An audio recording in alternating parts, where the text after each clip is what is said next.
Әлемдегі ең биік көпір ресми түрде ашылды. Үлкен каньондағы көпір жерден 625 метр биіктікте орналасқан.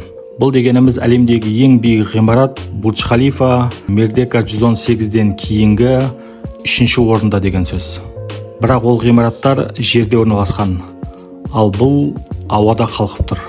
Көпірдің жалпы ұзындығы 3 шақырымға жетеді.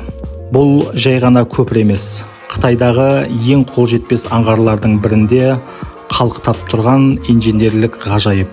Ол Гуйчжоу провинциясындағы терең каньонның екі жағалауын байланыстырады. Қытайлар мұндай алып көпірлерді тек көлік өту үшін ғана салмайды. Туристерді тартатын табыс көзі үшін де пайдаланады. Көпірдің ең биік нүктесінде бақылау палубасы орналасқан. Және мейрамхана бар. Осындай биіктікте табиғатты тамашалап отырып тамақтануға болады. Ал мейрамханаға панорамалық лифт арқылы шыға аласыз.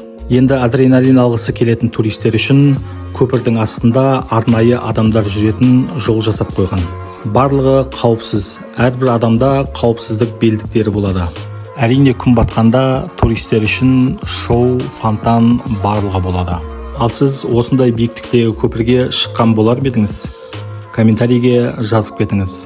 Осындай қызықты ақпараттарды біліп отырғыңыз келсе, Қазақ баласына тіркеліп кетуді ұмытпаңыз.